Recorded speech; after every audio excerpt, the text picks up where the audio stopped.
are Locked On MLB,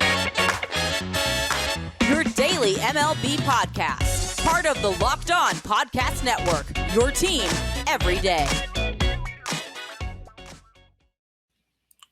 Hello, baseball fans. Welcome to Locked On MLB, part of the Locked On Podcast Network, where it's your team every day. Thanks for making us your first listen, and we're available anywhere you get podcasts for free. I'm your host, Paul Francis Sullivan. Please call me Sully, as you can tell here on the lower third if you're watching us on YouTube. By the way, this episode is brought to you in part by Spotify Green Room. Download the Spotify Green Room app and find one of our Locked On rooms. On this show, which is being dropped on the 13th day of October 2021, we're going to be reviewing the games that took place on Tuesday, including the Braves upsetting the team that I thought was going to win the World Series, and the Astros marching on, and quite frankly, could be the end of a all-time great manager. Not one I'm a huge fan of, but one who, well, had a decent encore, but I have a feeling it's the end. Now, this show is available, as I said, wherever you get your podcasts. You can follow us on Twitter, Locked On MLB Pods. Same handle for Instagram. I'm your pal Sully. I'm at Sully Baseball on Twitter, Sully Baseball Podcast on Instagram. And if you happen to be the owner of a smart device, be sure to tell it to play podcast Locked On MLB, or check out some of the other great shows, including Locked On Now, Locked On Fantasy Baseball, Locked On Braves, Locked On Dodgers, Locked On Giants, Locked On Red Sox, Locked On Astros. They're all there. All your teams are there. It is your team every day. All right. Now, full disclosure, I'm recording this. The Giants-Dodgers game has just started, so I don't know what's going to happen there. There's a tremendous amount of interest right now, as that feels like the World Series, because of the matchups that currently exist. Now, let's go to the first one right now. The Chicago White Sox forced a Game 4, and we have a trio of games that happened today. And I'm going to actually answer a tweet that I got. Where the heck is this here? I got from Kyle King, who is a supporter of the show and follows us. He's at Kermit Kyle on the Twitter. I'm so old, I call it the Twitter. It said, "Hey, Sully Baseball, just curious. Would you have preferred your 4 playoff games yesterday, only 2 games today, or 2 days in a row of 3 games like we got?" That's a great point, because I love the idea of a 4-game day. But because of the rain out yesterday in Chicago, there was only 3, but we have 3 today.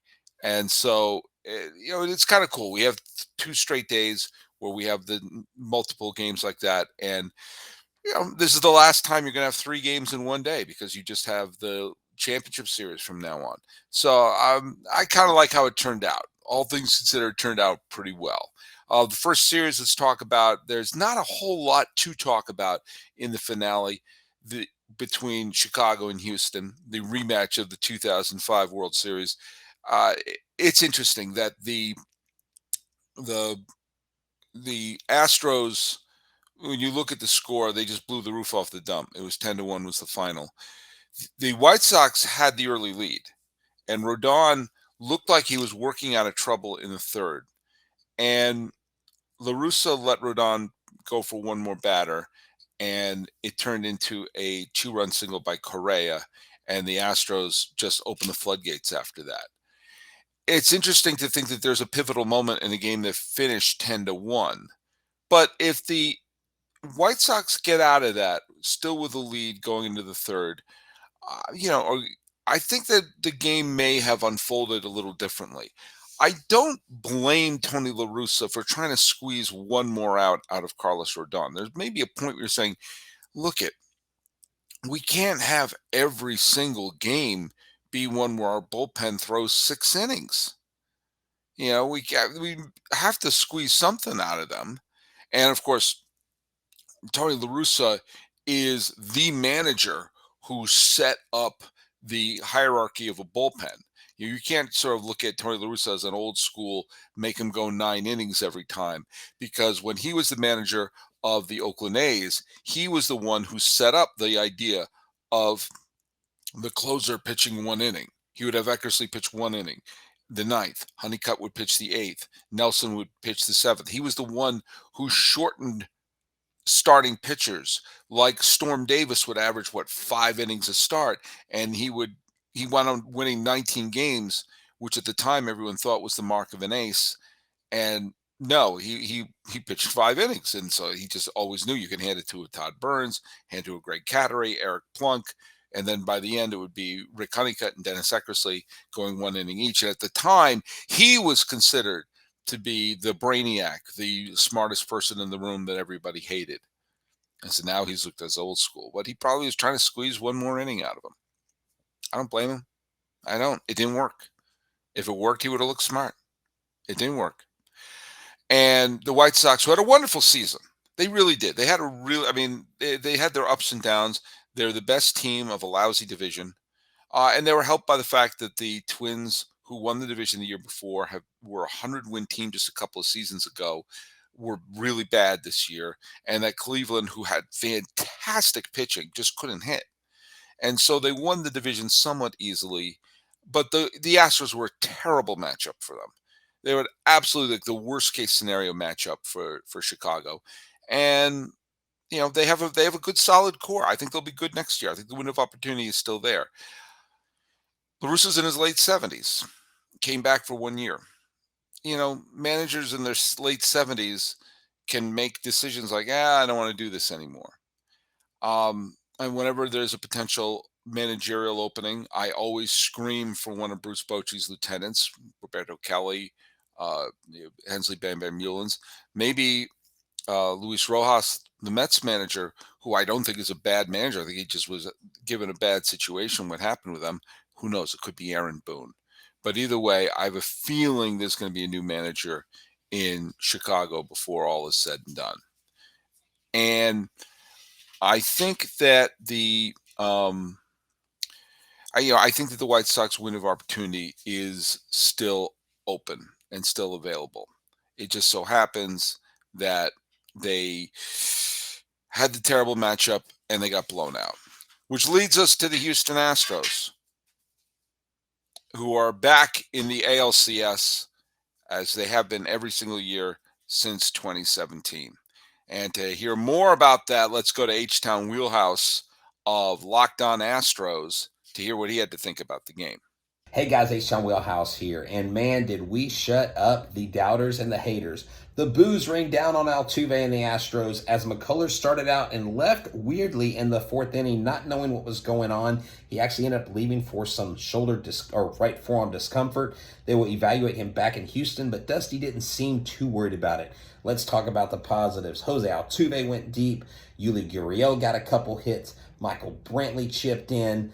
Alex Bregman chipped in. Carlos Correa was there. And they crushed the White Sox 10-1. And there weren't as many swings and misses. Isn't that weird how that works, Mr. Tapera?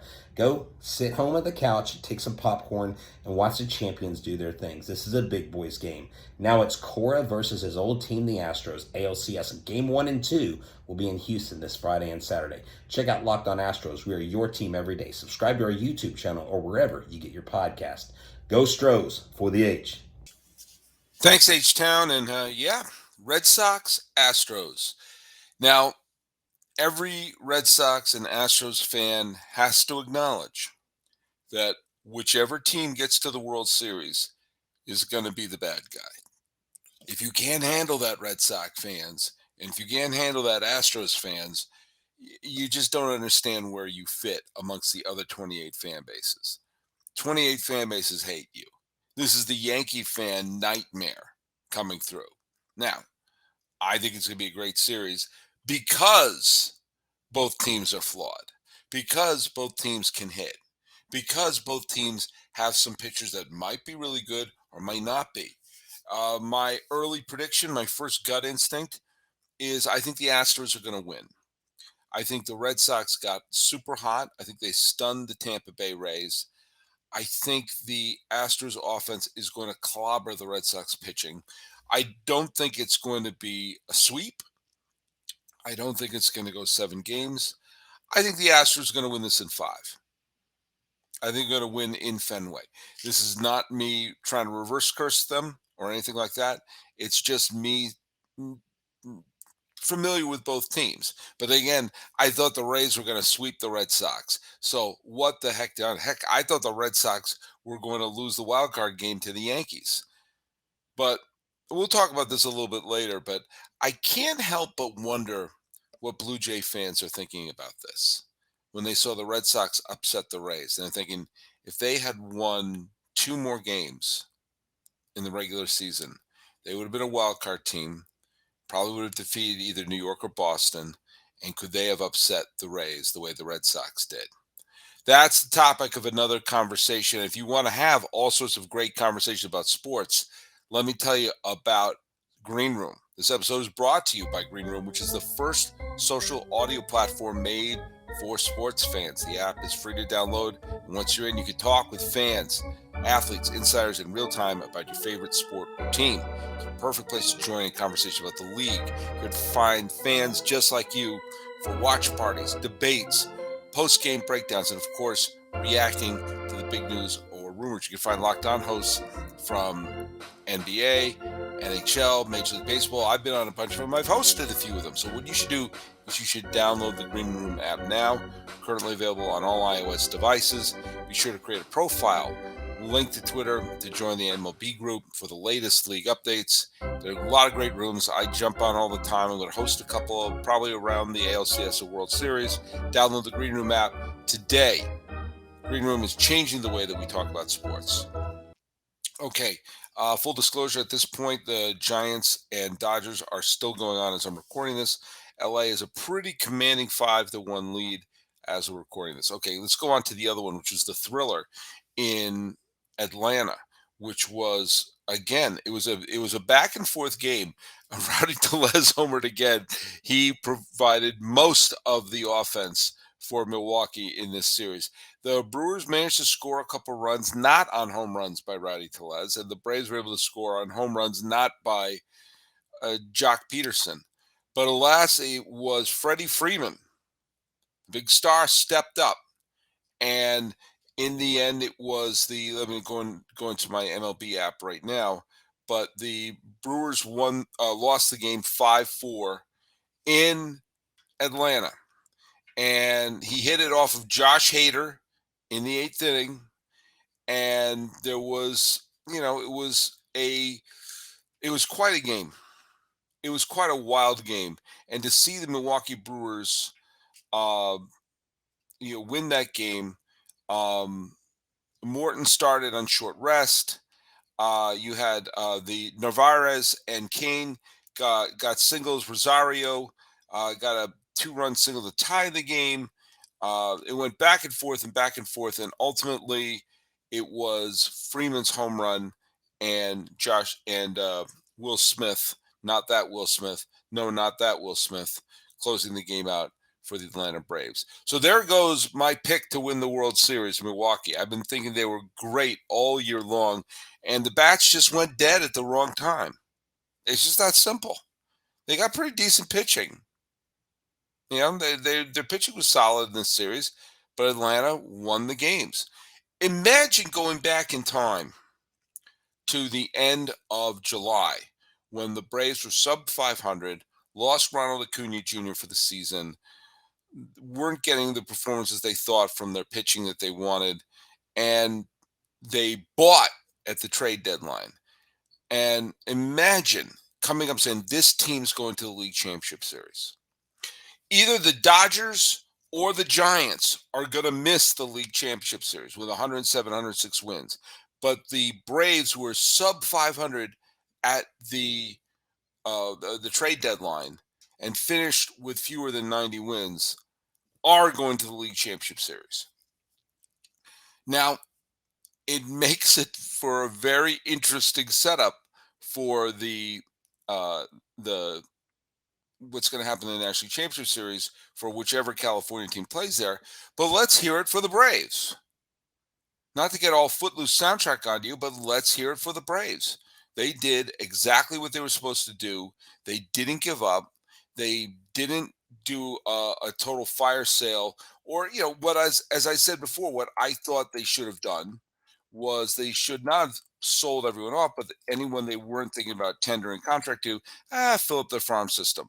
Little did I know that they were going to go in and bring in Peterson, who wound up being, one of their offensive heroes in the postseason. They were going to bring in Soler, who did a solid job. They were going to bring in, they were going to solidify their pitching staff. And then all of a sudden, if you have Fried and Morton and Ian Anderson going 1, 2, 3, that's not terrible.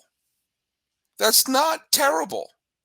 And I got to tell you, someone else I got to give a tremendous amount of credit to and also apologize to, and that's Brian Snitker. When the Braves brought in Brian Snitker, he has a weird sounding name, so I made fun of his name, but I was like, who is this guy? This guy's a nobody. This guy's a bunch of nothing. And as it turned out, he has done a wonderful job as manager of the Atlanta Braves.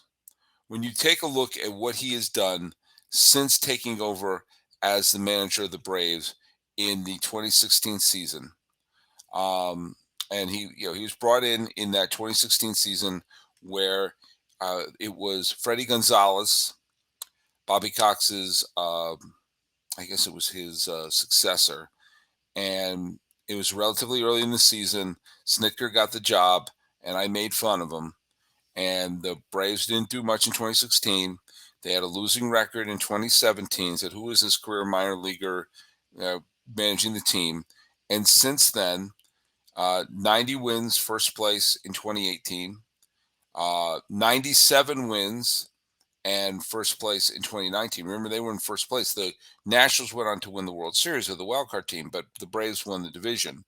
And that was the series, that weird series with St. Louis, which went 5 in the division series.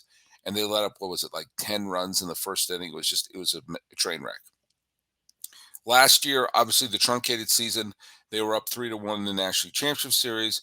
They blew the 3-1 lead, but they got to the National League Championship Series. And then this year, only 88 wins, but a trip to the NLCS. Those are good results. Those are 4 straight division titles and a couple of trips to the NLCS in back-to-back years. So, Brian Snitker,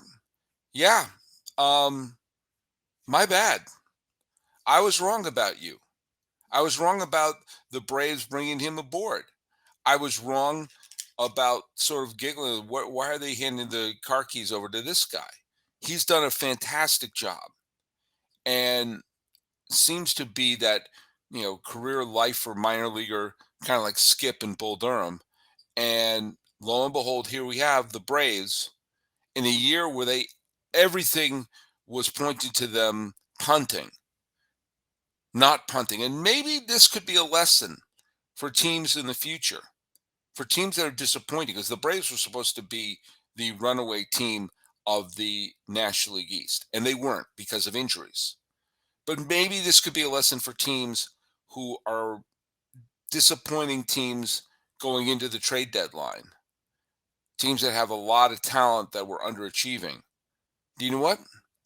Spackle in some of the holes. The trades that the Braves made weren't the great blockbuster deals. They were just there to fill in holes. And the holes filled. And keep in mind, let's go back to baseballreference.com, the single greatest website in the history of the planet Earth.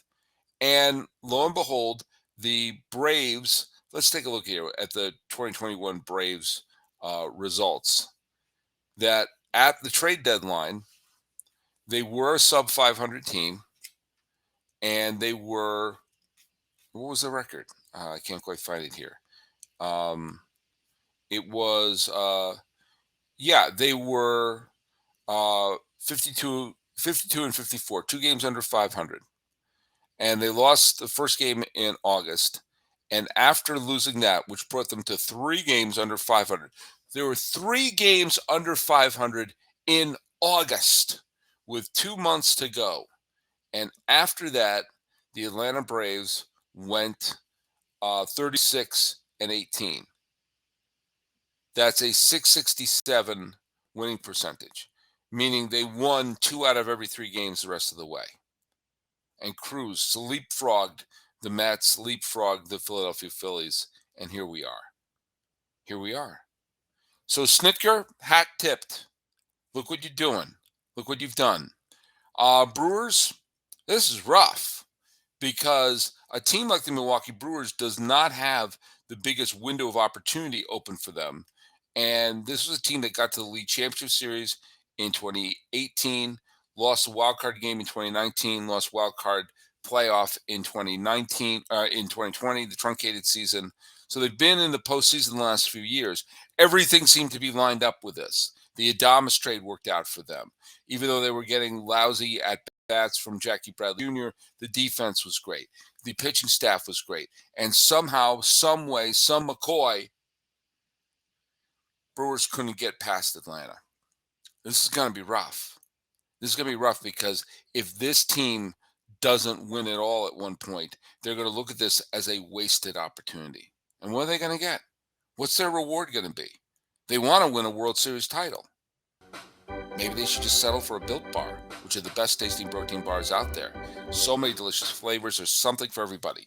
Coconut, cherry barcia, mint brownie, double chocolate, salted caramel, strawberry, orange, cookies and cream, German chocolate, and my favorite, which is raspberry. And if you haven't tried all the flavors, get a mix box. We get 2 of each of the 9 flavors. They're not just great tasting, they're healthy for you too. You can get 17 to 18 grams of protein. Calories range from 130 to 180, 4 or 5 grams of sugar, 4 or 5 grams net carbs. Order today and get the grasshopper cookie or raspberry, whatever you want. Built Bar is the official protein bar of the U.S. track and field team, which I think is pretty cool. Go to Built.com, use promo code LOCK15 to get 15% off your order. Use promo code LOCK15 at Built.com for those Built Bars. Of course, Giants Dodgers is going to go the distance. It's a shame it can't go the distance in Game 7 of the National League Championship Series, but here we are. And so we're going to see, not on Wednesday, but on Thursday, the showdown that we've been pretty much waiting for all year, which is Giants versus Dodger. Winner moves on. And look, there's not much to break down about the game that took place on Tuesday. And, I think we're going to get Webb going for San Francisco. I'm not sure who's going to be going for LA. Probably Julio Urias. Should be a great game.